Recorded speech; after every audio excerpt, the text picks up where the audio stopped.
कभी ऐसा हुआ है कि आपने किसी चीज के बारे में सोचा और अगले ही पल वही चीज आपके सामने आ गई। मान लीजिए आप किसी पुराने दोस्त के बारे में सोच रहे थे और अचानक से उसी दिन उसका फोन आ गया, या फिर आप किसी मुश्किल फैसले के बारे में उलझन में थे और तभी आपको कोई किताब या कोटेशन दिखी जिसने आपको बिल्कुल सही जवाब दे दिया। यह सब सिर्फ इत्तेफाक नहीं है, बल्कि यह ब्रह्मांड के संकेत हो सकते हैं। ब्रह्मांड हर वक्त हमें संदेश भेज रहा होता है, लेकिन हम अक्सर इन्हें अनदेखा कर देते हैं। यह संकेत कई रूपों में हो सकते हैं। कभी कोई अचानक मिली प्रेरणा, कभी कोई अजनबी की कही गई बात, तो कभी किसी गाने के बोल। सवाल यह है कि क्या हम इन संकेतों को पहचानने और समझने के लिए तैयार हैं? कभी आपने लगातार एक ही नंबर को बार बार देखा है, जैसे, या फिर कोई गाना बार बार अलग अलग जगहों पर सुनाई देता है, मानो वह आपको कुछ कहना चाहता हो। इसे सिंक्रोनिक है।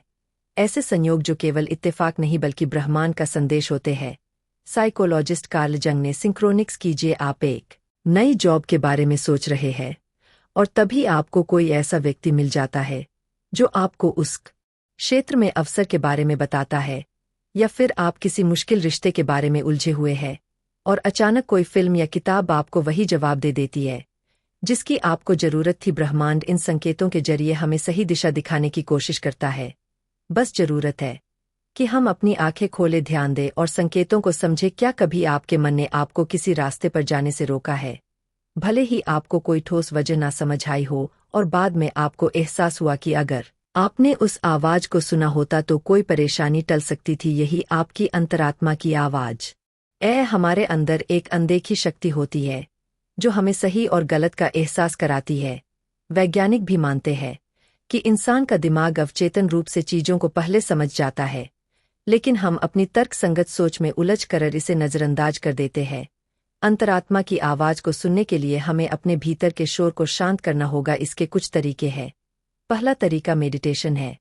रोज कुछ समय शांति में बैठे और अपने मन की आवाज को सुने। जब हम ध्यान करते हैं तो हमारी बाहरी दुनिया की हलचल धीमी हो जाती है और हमें अपने भीतर की आवाज स्पष्ट रूप से सुनाई देने लगती है। दूसरा तरीका जर्नलिंग है। अपने विचारों और सपनों को लिखे। इससे आपको संकेतों को समझने में मदद मिलेगी। कई बार हमारे मन में विचार आते हैं, लेकिन हम उन्हें गंभीरता से नहीं लेते। जब हम इन्हें लिखते हैं तो हमें उनके बीच के पैटर्न समझ में आने लगते हैं।